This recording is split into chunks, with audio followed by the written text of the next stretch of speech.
Okay, guys. Well, here we go. We are so excited for you guys and really grateful that you chose to join us this morning. My name is Courtney Graham, and I'm the Chief Marketing Officer here at Princeton Mortgage. And we're super excited for you to join us for today's webinar, the Realtor AI Success System. So, this is something that we've been building and refining because we believe there's a real shift happening now in how business gets generated, and more importantly, who wins. And we really think that the agents who are going to stand out over the next 12 to 24 months aren't necessarily the ones who are working more hours. No, they're the ones learning how to leverage the right tools, systems, and strategies to stay consistent, to stay visible, and to continue to deliver value in this changing market. So that's really what today is all about.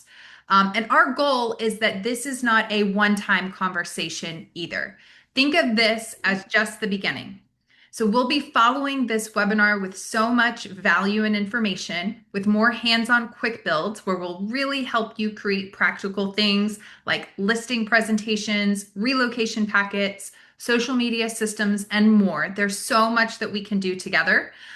We're also creating an ongoing community where agents like yourself can continue to learn, ask questions, and grow together as these tools continue to evolve. Because that's one thing specific to AI that we have all known and seen. It will continue to evolve. But today, our goal is simple. So we're going to give you a practical framework and show you what's possible right now. And to do that, we're really excited to have Clay Duncan leading us.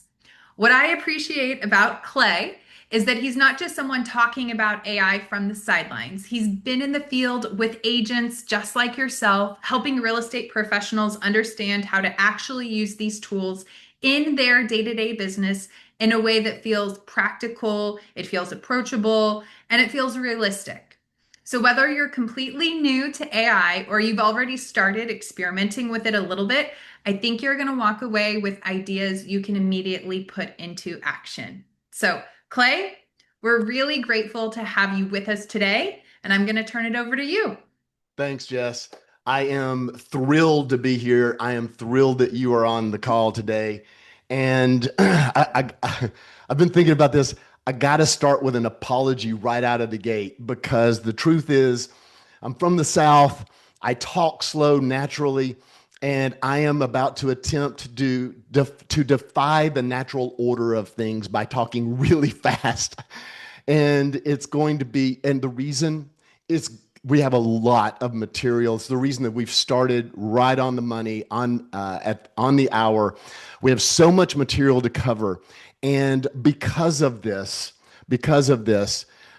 I want you to know that you may feel like you are drinking out of a fire hose at some point, and I just want to say, hang with me. It's okay, especially if you're new to AI. You've been using it for a couple of months. You may get lost.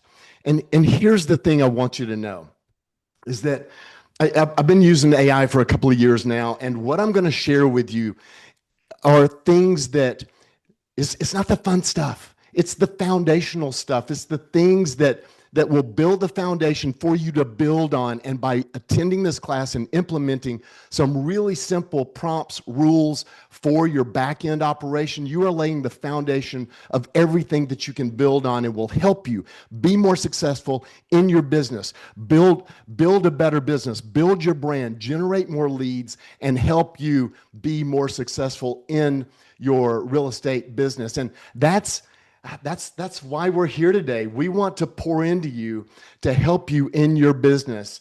And the reason is, and by the way, this is, if there is a plug, for business on the sales side, it is this. We want here at Princeton Mortgage, we are built to provide and support you as our realtor business partners. And we are investing our time, energy, money into things like this that can help you build your business so that there's the selfish interest, right? So that we can help and come alongside you and provide your borrowers, your buyers with great rates and great service. That's it. All right. Now, let's jump in And today's agenda, what we're going to be covering, are three different modules. And those modules kind of lay out like this. I'm going to give you a little bit of background how we got here in this paradigm shift today of AI. The second is we're going to cover what you really need to know in your large language model. That's a LLM. Large language model, you think of those as Claude, ChatGPT, Meta.ai, Grok, right? These are large language models. And I'm going to cover the settings, the things you really need to know, and we're going to jump into some differences between chats, custom GPTs, and projects. Then we're going to, in module 3, going to share with you, this is really the fun part that I really want to get to, although it's really small at the very end, I'm sorry, but got great news. We have a lot more in store that is the fun stuff that you're going to really be interested to attend in the coming weeks. So that's the agenda for today. Now, what you're going to walk away with is listing photos that are going to absolutely make your clients stop and pay attention to what you're posting. I'm gonna share with you a tool that you can use so that AI speaks your language, your love language, if you will, so that you can also understand and have a better understanding of how AI can reduce your administrative tasks by up to 80%. And that is not me, that is MIT that said that. And all so that you can do the one thing that you do great, which is interact with your clients, have more time to be in the field. And by the way, just by being here today, you are already taking the one first step to leapfrog folks that have already been using AI. And I know this. I have been in the field this week, and I have been doing this for the past 6 months, talking with agents just like you, face-to-face interaction, fielding questions, and which, by the way, is the thing I really love. So this webinar format where I just talk, I can't wait till tomorrow. We've got a surprise that I'll share in a moment where we're going to be going through and interacting to help you. By the way, help you if you have questions. Make sure you ask those questions in here. We've got a live format, 10 a.m., same back channel, same thing, but it's going to be live and interactive, and I'll help you go through that setup. Now, this is what you're going to be walking away with today. So my question is to you, and this is the one question I get to ask. I've reserved because it's so interesting to me, a little bit about the background, how we got here, and I'm curious if you would share in the chat, how long do you think that AI has been around? How long? Could I get like some years, like 5 years, 50 years, just to see a little chat? 5 years, Ken Jordan. All right. Any others? 15, close to 50. Okay. Vulcan. Vulcan wins here. He's the closest that I see. Sorry if I get your name wrong, man.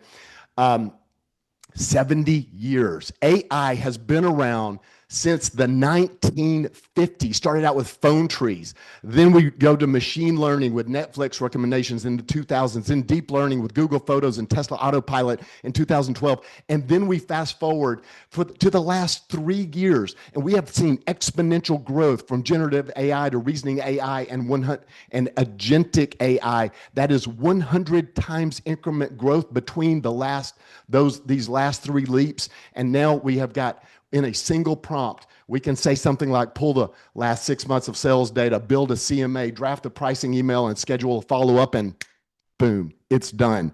This is why we have billions of dollars, billions, flowing into AI. And it is not the fastest growing technology. It is the fastest growing business of all businesses that have ever existed.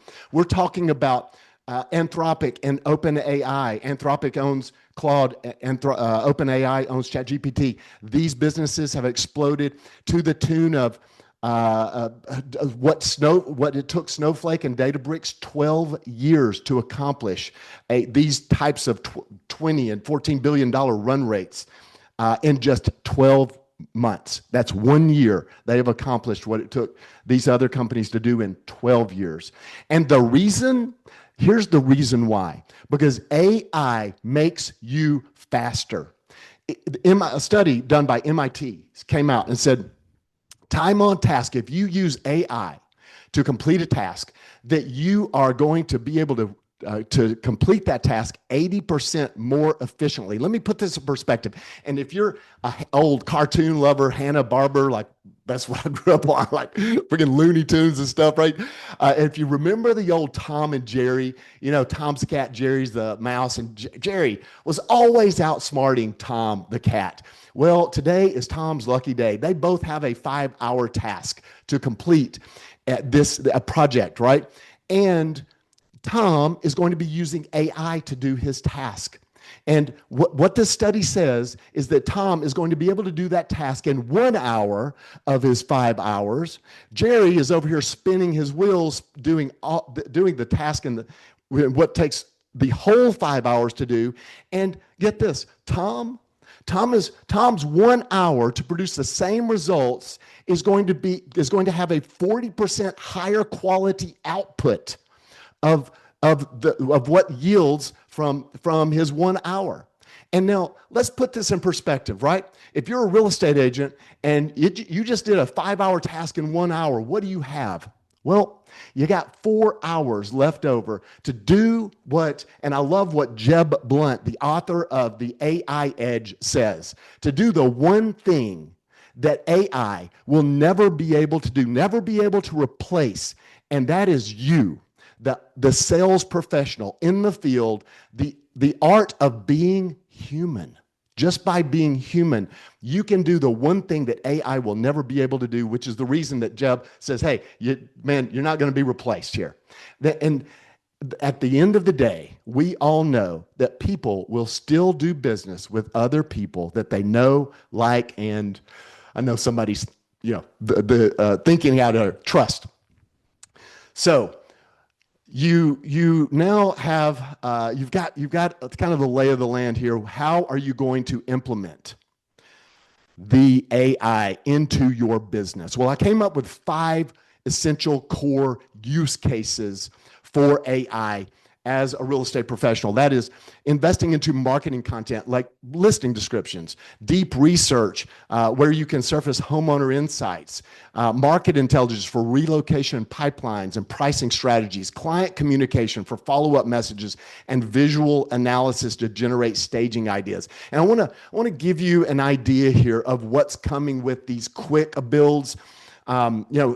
Courtney had referenced at the very beginning, we're going to be rolling out these quick builds. Are going to be quick 30-ish minute presentations where we take one thing and we package these up and we deliver them to you in a way that you can use AI to help you in a business. A great example is relocation package. I'm going to use deep research where you take some notes from a guy, gal, family that's relocating and you put it into AI. And that could be even a phone script that you had in a conversation, a transcript. Drop it into AI and relocation package. Professionally done, makes you look like a rock star. I can't wait for this first quick build that we're going to be doing. That was my quick plug for the quick build. Now, this is what you know. You know how we got here. Billions of dollars are flowing into AI. It makes you faster. It's never going to replace your humanity. You got 5 use cases. So which platform do you use? Well, the one that I'm going to train on most of the time, I do use some others, especially as we get into quick builds, we will jump into some other platforms, is ChatGPT. And the reason is because simple, two reasons. Number one, when I've been out in the field and I'm like, hey, when I ask you what you think about, when I say, do you use AI? Everybody says ChatGPT, right? And the reason is because 63% of monthly average users currently use ChatGPT. There's other great platforms out there. That's the one I'm going to train in mostly today to help get you started. And if you haven't used ChatGPT, or if you're using the free plan, I would encourage you to do this. Go ahead and upgrade to the plus $20 plan. That's the one that I used up until I started doing these presentations because there's a lot more to do. And what I would say is it's going to give you all the access to do everything that you need to do in order to have success using AI. So let's jump in. Now, remember, this was module 1. Now we're going to jump into module 2. And module 2 is, I'm going to break down a couple things here. The first area is I'm going to break down the difference between chats, projects, and custom GPTs. Now, some of this may, especially if you're using it, you may be thinking, hey, you know, I know the difference. Well, stick with me. You might find that you're going to learn a few things. I was just in the field. By the way, if my Arab, the Alabama Arabian are in the house, welcome to the call. Because I was having this conversation in an office just this past week, and she was like, "I've been using it for 2 months. I, I don't know what you're talking about. The difference between Chats Project and custom GPTs." Well, you're in the right place. And by the way, if I am going really fast for my for my southern native heritage here, and if you have questions, please go ahead and put them in the chat, because we will take those. Although I'm not going to be able to pause today because of the time. If we have some time left over at the end, I'll certainly answer questions. But if not, we are going to have tomorrow a live interaction section where I will be on screen. We'll have everybody. You can see, we can hear each other, and I will be happy to walk through any setup questions or about anything that we cover today. So let's start with chats. A chat is simply an interactionable, it's just one single prompt here that you can interact with. Now, before I jump in and I start going through the individual chat, I want to cover my screen. I'm looking at a ChatGPT screen in the top left. I'm going to see a new chat and search chats. Those are always going to be at your first two options at the top left. Then Codex, that's for coding. You're probably not going to use that. And then the bottom three, there are GPTs, projects, and recents. The recents, I will show you how to expand that in a moment. That is where you will see all of your recent individual chats. As a matter of fact, you'll see your project individual chats. You'll see your custom GPT chats. Now, bottom left is your personal settings, and that is going to be the second part of this module. I will cover going through your personal settings.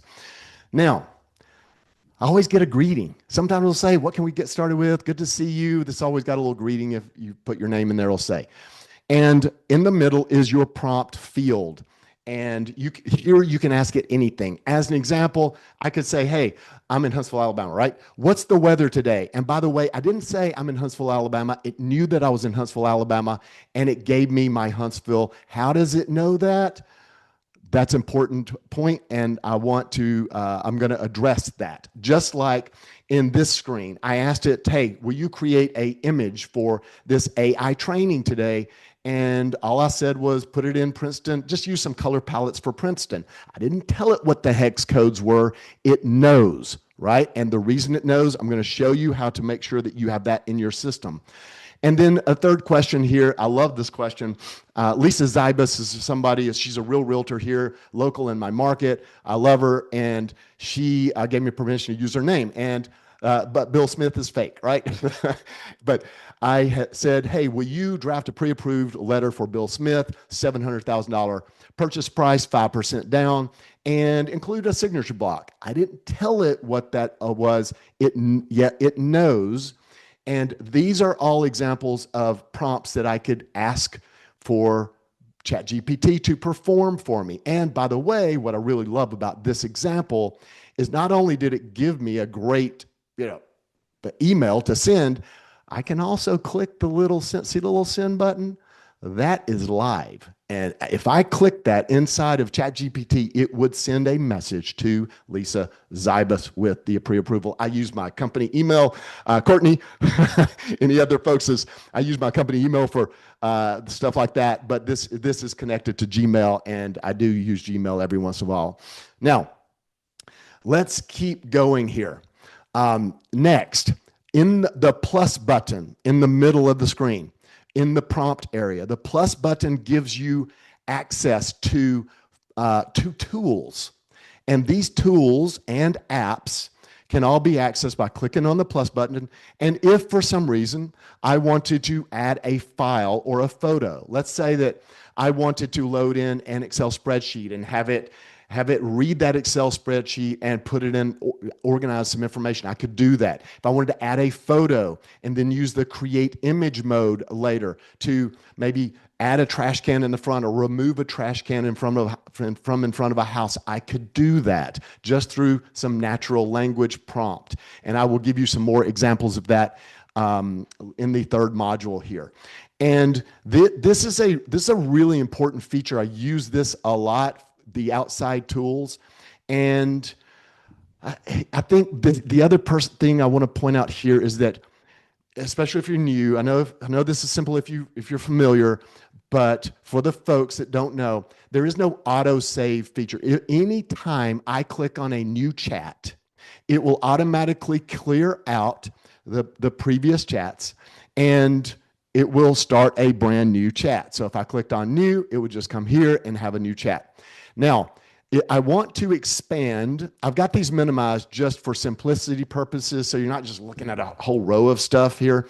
And I'm going to expand my recents by clicking on the little arrow. And when I do, you can see the drop down and you can see the Bill Smith pre-approval letter. You can see the Huntsville weather report. And these all represent some single queries. And that's what I want you to know is, now, I think I just said something really important. An individual chat here cannot reference specifics from all of the recent chats. And I'm making this a point because this differs from projects. Meaning that if I were to go in and I said, hey, chat, can you tell me all of the real estate agents that I have referenced in all of my previous chats? It would say no. In fact, I could say, hey, chat, can you see my previous chats? The answer is no. And this is unlike projects, right? Okay, so that's a great segue. Let's segue into projects. So to get to projects, I just click on, and I minimize my recents here to keep it simple. I click on projects, use the drop down, and before I tell you what a project is, I'm just going to show you how to create one right now, okay? So I'm going to click on new project, and when I do, I get a little prompt that says, hey, give it a project name. And the project name, I'm going to call this a listing department. I'm thinking, hey, what could you use this for? Give you some examples. I'll give you some more examples in a moment. Let's create a listing department. I click on create project. And when I do, now I've got my listing department. And up here in the top right, I've got project settings. And up above, I've got three little dots. Now, you have to click the three little dots in order to see the project settings. When I click on that button, it opens up your instruction set. And the instructions are, here's the thing. You don't have to have project instructions to use a project. But in the event that you are really going to set up a listing project or a listing department as a project, you might want them. And here's why. This is the area where you tell it how it's going to be helping you. So you're creating essentially a subject matter expert on whatever field, whatever task, whatever project you've created. So you're a listing department for the Megan Carter team at Summit Ridge Realty. I just made that up. It's not real. And I said, and I went on, this area is really small, but you can put a lot of content in it. As an example, it continues to say, your responsibility is to act as a centralized listing operations expert that helps organize, track, manage, monitor, and improve every aspect of the listing lifecycle from pre-listing through closing. And it just keeps going. It just keeps going. And I can show you tomorrow, if you would like, how to create a great set of project instructions for any type of project that you want to jump into. So now that I've done that, I am going to click save. And when I do, now I've got my I've got my listing department created. I even made it put a little orange folder here. And I've got chats and sources. Now it will open up to chats. I clicked on sources just to show you what this is. Let's say you've got a Gmail account with a Google Drive and you've already got all of your listing stuff. Well, you could actually connect using your connectors here. You could connect to that source and to give yourself more context of what you have already collected on previous listings. So now this, I want to share with you like how I think about it, right? And I love the idea of the filing cabinet. The filing cabinet. As I think about a listing department, I think about the old school filing cabinet drawer. And here I would have, and you may already have this. Maybe you've got your listings collected by person's names, or maybe you've got them by street address, right?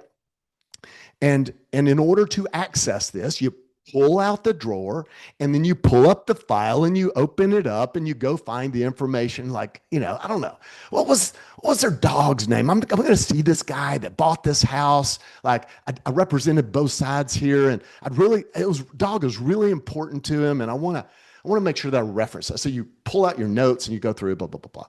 Well, I'm going to go live now. And what I'm going to show you is a real life example of how you might think about this. Now, you can see, here's my listing department.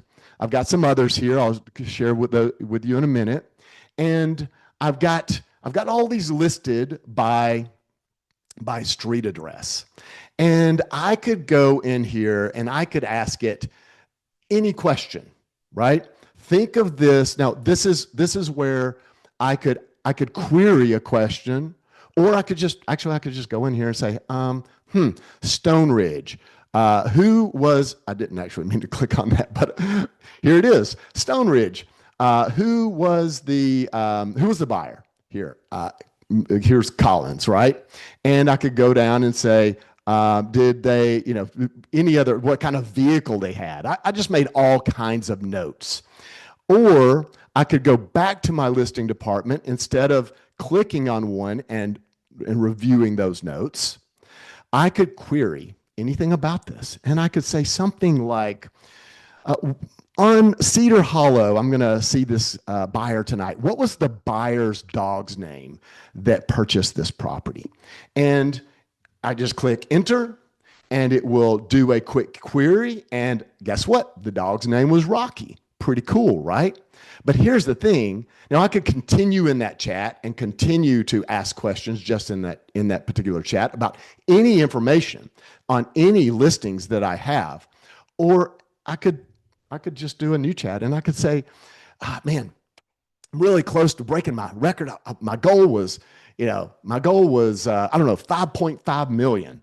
And so I could say, hey, my goal was 5.5 million in total listings sold this year, and I'd like to know where I'm at, how much, what's the total dollar volume of listings that I've sold. And as I query, it will come back and it's going to review every single listing that I've had this year. And I'm almost 5.5. Oh, look at this. Told me my remaining goal was 400,000, and I'm 92% there. Yay. And of course, gave me a total listing number that I had. And I thought of one more really fun way to use this. I feel like I'm spending a lot of time here, but it's just so neat thinking about all the ways that you can use this. And I went ahead and pre-did this one because it took a minute to generate the image. But I said, it's Thanksgiving. And I'm about to go into dinner, but I really wanted to make a social post on Facebook and tell all the listing agents so far this year that I just want to say thank you for trusting me with your listing and allowing me to serve and provide a great value to you by selling your home. And so I'd like to say thank you to all the people that has worked with me so far this year. And so I went here and I said, hey, would you make a collage image out of all of the clients' names for Megan's listings? And by the way, I put Megan here because I'm not a real estate agent. If you're the real estate agent, then you don't have to put your name. And here it is. Thank you to all my amazing clients. And it's got all the name, Heather and Sam, Kathy and Dave. And I just thought this was a really neat way to use the project listings. And by the way, I think I can see questions popping up. Please ask your questions. I'm sorry I can't get to them right now. I know they're important, but if you show up tomorrow morning at 10 a.m., I will answer all of these questions and I have them ready. And by the way, if we have time, I will answer these in the order in which they appear here. And I'll be glad to go backwards in this presentation and show you.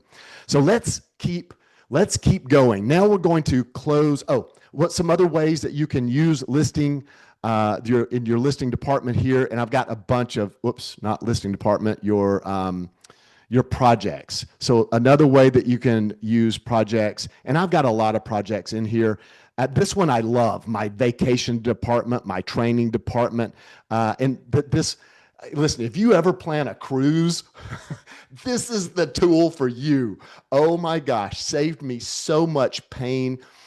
There's so many logistics. I planned one for the 50th this past year, and ChatGPT's vacation, my vacation department planner, subject matter expert on all things travel, saved my bacon. Okay, let's jump off of projects, and jump into ChatGPT. By the way, brownie points if anybody knows without looking it up what GPT stands for. You got like 5 seconds to type this in if you think you know. Vulcan knows. Okay, Vulcan. Love it. It stands, since I can't hear from you right now, Vulcan, and for everybody else, it stands for Generative Pre-trained Transformer. Pre-trained Transformer. And all that really means is that it is a sandboxed really a specific tool designed for a specific purpose. And I'll give you a great example of this. And by the way, you can go to, before I jump in, there's a lot of great customized tools that you can go and use on a lot of different subjects. I am going to give you one subject that we will cover today, and that is Vox AI. The reason I'm going to cover this one specific tool is because I'm going to give you this tool for free at the end, and I'm going to show you how to use it in getting your custom settings set up today. And what this tool does is it calibrates how GPT communicates with you in tone, structure, depth, style, and it will give you output that is copy, paste ready. And I've tried to make this pretty simple. You just click where it says click here to get started. And again, this is going to be, I'm going to show you where to put this output into your settings and preferences later. And so here's the really great thing that I love about the ChatGPT, about large language models in general. I wrote this as 19 questions, really simple, ABCD. But here's the thing: if you don't like ABCD, and maybe you want to use a combination of the two because you don't want to be isolated and boxed into one answer, you can click A and B, or you can say, hey, I best represent A and B, not just one, and click enter, and it will account for that. In fact, if it says, hey, when you're in a quiet restaurant at dinner in a romantic conversation, how would you like for the person, and it doesn't say this, but just making something up on the fly, and it says, how would you like to be communicated with, at what volume level? And you're like, I don't like A, B, C, or D. And instead you say, when I'm at a romantic dinner, I want that person whispering at a 10, screaming, I love you. Enter. And it will account for that. You don't even have to give an ABCD answer. And that's the beauty of a large language model. It is smart and it understands what you're communicating. Now, at the end, you just take that and you go, you take that, we're going to go into preferences. So that leads us into the next kind of phase here, which is personalizing your AI. And by the way, there's a reference guide that is going to give you all of the prompts that I'm going to share with you here today. It's going to be emailed to you. And so don't worry about trying to write all this down, or you're welcome to take pictures, whatever you want. But this is going to be a guide that you can reference back to and implement into your business. Keeping it simple. So, personalizing your AI. Why do that? Well, when I go buy an iPhone, a brand new one, and I walk into the Apple store, the truth is I'm looking at a whole bunch of boxes on them on the shelves, and it's just a dumb robot. That's what it is. Until it's got my telephone number, my email, my widgets, and my screens, my settings. It's just a dumb robot. Now, you can think something similar for the large language model. Now, it's not dumb out of the box, but it's not personalized to help you specifically in your business. And that's what we're going to do today. I'm going to show you how to personalize your AI experience. And to do that, we're going to go into your ChatGPT, bottom left, click on personal account, and go up to settings. Once you click on settings, I want you to go to apps. And in the app section, and the reason there's only, unfortunately today, I just don't have time. I would encourage you to go through the general and all of your settings. But for apps and personalization in apps, the two areas I'm going to cover here, apps can really impact your business, can help you in a material way. As an example, I showed you the Lisa Zybus email, right? Because I had that connected here with Gmail, I could have went in and clicked send, and it would have sent it because I have that application enabled. I think Claude calls these connectors, right? They connect you to these different applications. And Canva. Canva is a great tool. I chose this as an example. If you toggle your connector using the plus button, toggle it and choose Canva, and then give it a prompt to say, hey, build me a presentations, I don't know, flyer in Canva, it will do that and use that tool. And now in ChatGPT, you have to toggle that connector on. Okay, let's keep going. The way that you add those is you just click add more here. And once you add more, then you can go scan and review to find Canva. And you can see I got a load of them. Car Gurus, Open Table. I use them a lot. They're fantastic. What I want to do now, let's see. I think the best thing to do, I want to jump in. Yeah, let's go. Let's just jump straight into now your personalization area. And to do this, I'm going to cover this in 3 different layers. And this, if I just pause just a second, this is one of the most important things that you will do in your setup. I was with a guy on Monday doing a live training, and he uses AI every day. And I told him something in here related to memory and one of the rules I'm going to give you. And he was like, oh my gosh, that's why. And I was like, yes. So even if you're using this every day, some of the rules you may find very helpful. Okay. 3 different layers. The custom instructions. Custom instructions is how ChatGPT responds to you, right? That is the Vox AI tool. Complete the 19 questions, copy, paste ready, and I'm going to show you where to paste the results, and that's all you have to do. And then we'll move to the second, which is the more about you area.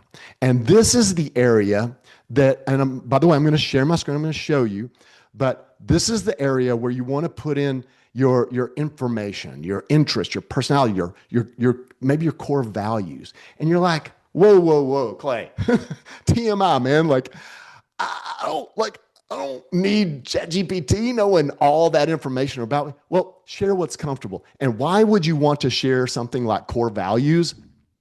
Let me give you an example. You are doing a presentation for, I don't know, a school board, and you want to draw an illustration between what you do serving the community as a real estate pro and how you can best serve them, and you want to incorporate your core values. You could just say, hey, Here's what I'm doing. Write a 3-minute presentation and include all of my core values. I have 6 as an example, include all 6 of my core values. Done. You don't have to tell them what it is. It just knows. And think of this also, all of these different personalization areas, and let me cover the third, and then I'll come back to that, which is the memory. This is the operational intelligence component. This is where you want to put your tech stack, your priorities, your workflows. And I'll give you some category headers here on a different slide that goes into this because it's a really important area. And why would you want to do this? Well, think of AI as your personal assistant, right? Your administrative assistant, which is really what it is.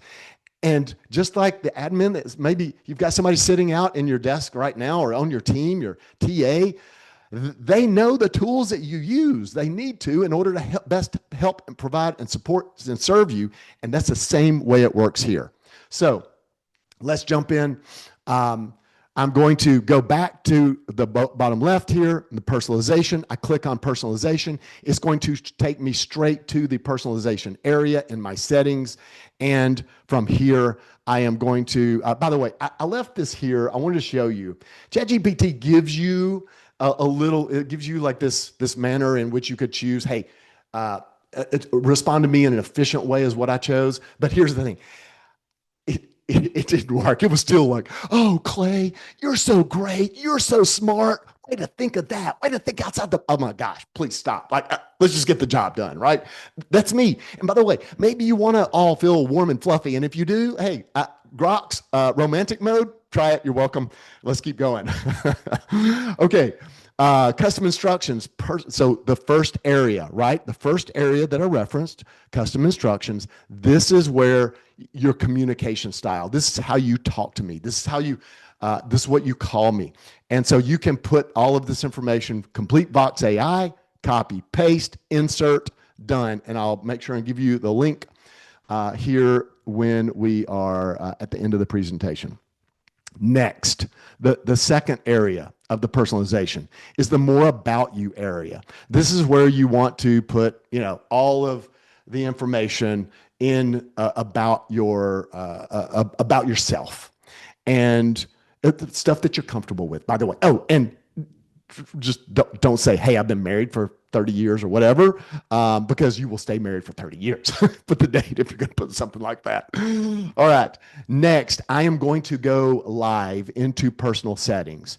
And I'm picking up exactly where I left off. And the reason that I'm going live here is because I need to show you there's so much in this. So the more about you, what we just covered, and the third area, remember where the tools and the tech stack and all that stuff goes? This is the memory area, and this is the saved memory. So when I click on manage, now you see saved memory. And I've got all kinds of information in here. And I just wanted to give you a feel for everything that I've got here. And what I wanted to do, here's, of course, my tech stack. And so a great example of tech stack. Hey, I'm building a new presentation, and it would prompt me, hey, great, would you like that in Gamma ready, copy paste ready? Or would you like for me to prepare this to push straight into Gamma as your slide presentation deck? Gamma is like a PowerPoint presentation and Pressy, that kind of thing. Pressy. Okay.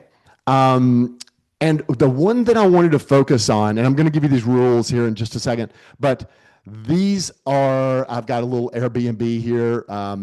Greg Daniels, if you're on this, he's got one too. And in this area, these are 3 really important rules.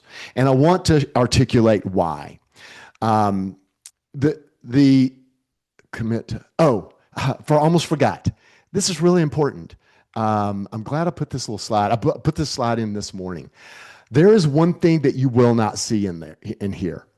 How do you get something into saved memory? Because there is no insert into saved memory. If you look here and I exit, there's no put something in saved memory. Well, the way that you do that is to go into just a regular prompt, and I blew this up really big so you can see it. I just said, hey, commit the following to saved memory. I host a reoccurring quick build for real estate agents. And I gave it all of the details about what this is. And and this was a really great prompt to put in there, and I'll explain why in just a second. But you will know if it has committed to saved memory when you give it the prompt, it will say saved to memory. And if you want to check, you just go back here, click on manage. And I did this morning, and you can see there it is. The last saved memory that you put is always on the top. Okay. And the reason that that was so good is it because, well, I'll go in because it's a specific thing that I'm doing, and it is a great reference to what we are building, and I'm using this day to day as a part of my business acumen. And so now, what categories should be in your saved memory? And here's some of the categories that should be in this particular area. Hey, Jess, I don't know if this is in what we're going to be sending you today, but I'll ask Jess, who is our amazing Jess and Dan Cooley, if you're on. Thank you so much for your help in prepping. They have been tortured by dry run after dry run after dry run. So thank you so much in helping us prepare for this and all of the future presentations. If we could include these saved memory categories in what everyone's going to receive. But the three rules, we got 15 minutes left. The three rules. These are the three rules. And the first is the copy paste rule. What this does is, and I got to tell you, ChatGPT absolutely loves to give you a downloadable, like, hey, will you tell me what I should say in this event, right? And instead of printing it out, it will give it to me in a download. Well, I just wanted to read it. So this prevents an automatic link to a downloadable document, and it will always print it out in a format that I like, which is a markdown block. And then I can always ask if I want it downloaded. Now, chat rotation and note rule. Listen, if you use ChatGPT a lot or any large, this works for Claude or any of them, you're going to really like this chat rule because your chat, an individual chat, has a limit to how much content can be in the chat. It's a memory limit. And if you're interested, if you want to geek out, I guess Vulcan may already know this, but your chat has a chat memory limit, and it is so 5.5 or 5.4 and 5.5 has about a 256 token limit. Don't worry about what tokens are. Don't worry about all this other junk. Token, think of it as gas that goes in your tank, right? Every gallon of gas. And here's the thing. Every chat is not the same. If you run deep research, that's like driving your truck up the hill. You're using more gas. If you're just engaged in casual banter back and forth, that's like coasting down the hill. You use less gas. So you can go way further if you're going long. Your engine's still running, but if you're going uphill, you're really going to churn through tokens or gallons of fuel, if you will. And you need to know this because what will happen is your chat will eventually start showing signs that you are at the end of your leg. You just can't continue in that chat anymore. And here's the signs. My biggest sign is that chat will start like blinking, and it'll like type 3 words in response, and it'll wait, and it'll type 3 more, and then it'll wait. And I'm like, oh my gosh, I start getting scared. I'm like, I got to rotate my chat, right? So that's the cure. To rotate the chat. What does that mean to rotate? It means that I'm going to using the rule that I'm going to give you, I'm going to put that rule in my saved memory so that when I say, let's rotate this chat, it's going to create a markdown document with a set of instructional handoff guide. And that handoff, you can take and copy that handoff and put it into just click into a brand new chat here, and you just type. You just click note and you put it in there. Now, notice that I typed the word note, colon. And this leads to the third rule that I have in my saved settings. And I use these all the time, especially the chat rotation rule. And you can use this also in a project. And what this does, by the way, so I think I've got a follow up here for, yes, the note rule, and it will read, your note has been read and reviewed. Your note has been read and reviewed. So, what did it not do? And yes, it works in projects as well. And what did it not do here?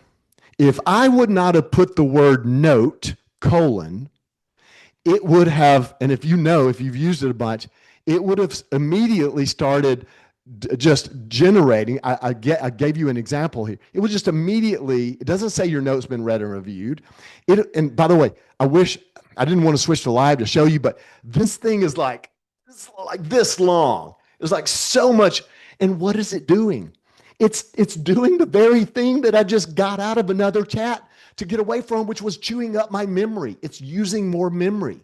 So the note rule is a rule that tells it, hey, review this, don't take any action, and I want to pick up right where I left off. And your chat rotation and the note rule combined it's like, a peanut butter and jelly. All right, let's keep going. Here's your 3 rules. I'm gonna send these to you.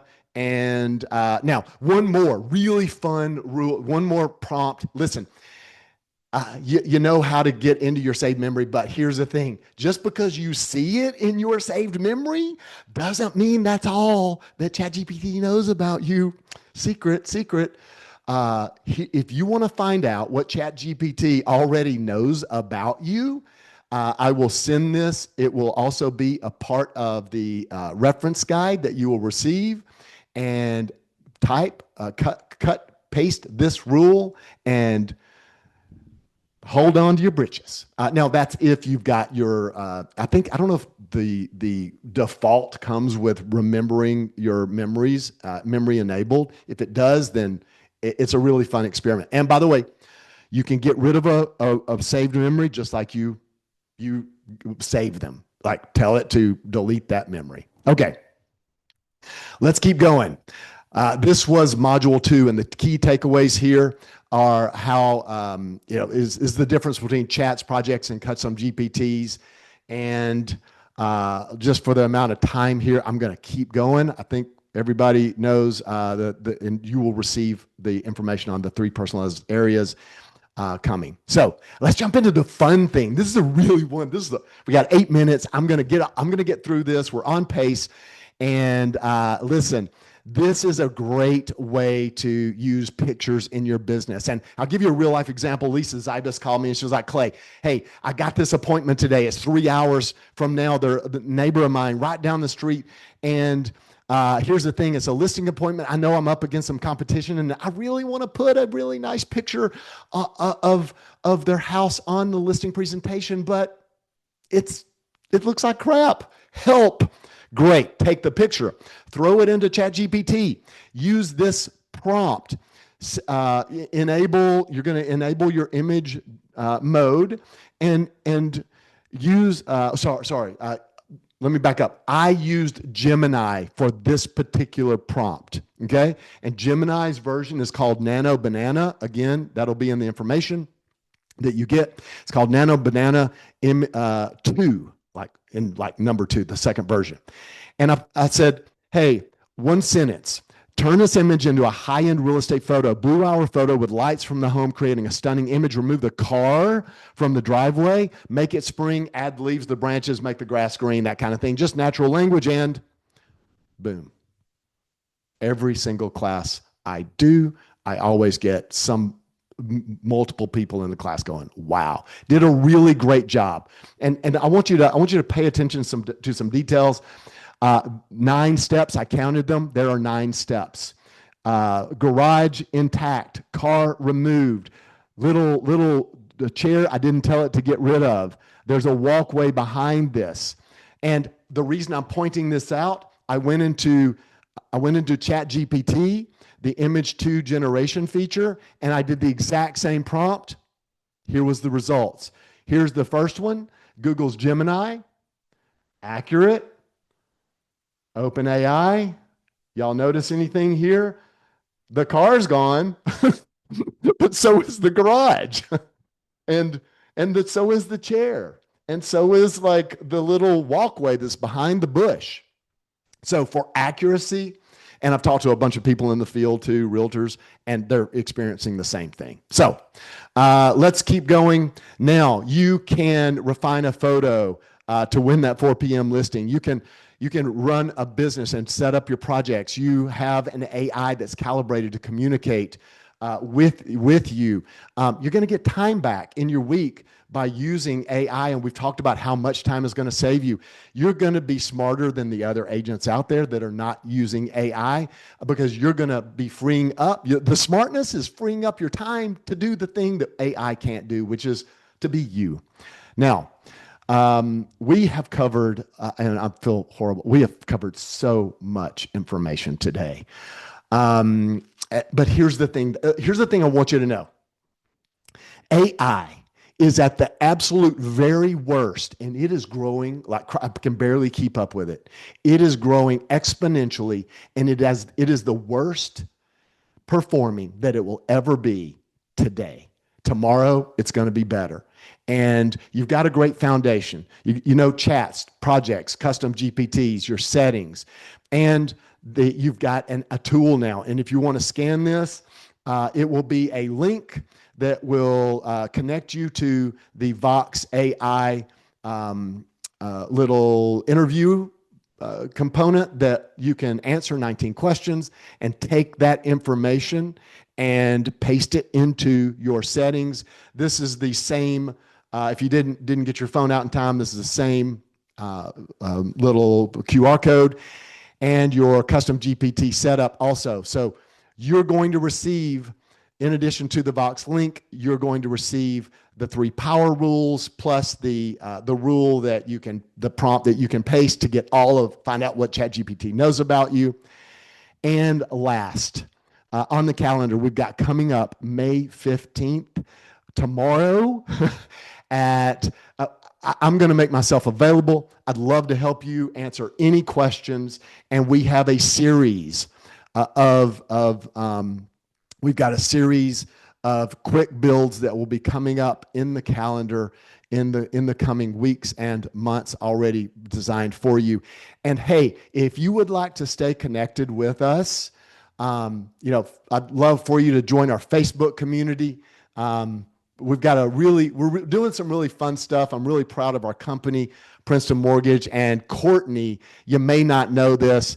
Courtney, I think she said it. She is the marketing officer at our company, runs an incredible team here to help our originators pour into you so that we can serve you best in helping you generate more business selfishly, so that we can help you with your buyers, providing great rates and great service. Courtney, back to you. Awesome. Well, Clay, thank you so much for all the time, all the energy you've poured into this. It's very evident how passionate you are. And we really appreciate everything that you've done to get us to this point.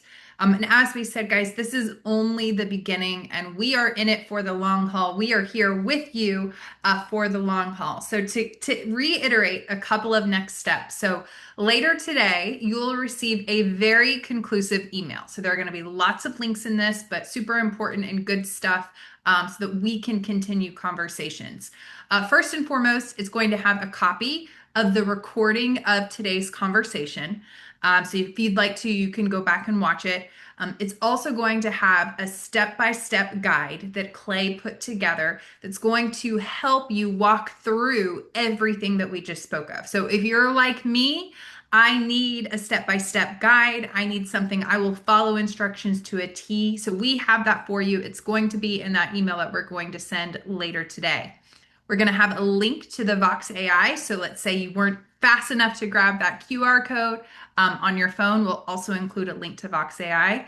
And then really importantly, we're going to have a link to our upcoming series. Okay, so we're going to have a link to our conversation tomorrow. Again, this is going to be a Q&A session tomorrow. It'll be on Zoom again tomorrow at 10 a.m. Eastern. This will be an opportunity for you to really come with questions, and it's a little bit more of a working session. And we're going to look to you to see, okay, where do you need help? Where are you getting stuck? Clay will be on, some of our other team members too, to help guide those conversations. So really excited and wanted to really give you something that was, you could take if you were getting stuck right now. Wanted to give you something quick that we could help you solve some answers on the spot. So that's what tomorrow is for. Then we're going to have links to all of our upcoming quick builds. And this is really where we get to have some fun. These are 30-minute sessions. I think you guys are going to be blown away by what you will be able to accomplish by attending these quick builds. And last but not least, there will be a link to our Facebook community. Would love for you guys to join us there. This is just a great way for us to have conversations, ongoing conversations. We'll be sharing some tips that we're finding, that our team is finding super useful. We'll be sharing those in there, as well as it's just a great opportunity for you guys to pop in, say hi, ask some questions, and get hopefully some real-time feedback. So much great content was covered here today. Thank you, Clay. Thank you all for being here today. We really appreciate you spending your time with us, and we can't wait to see you again. Thanks, everyone.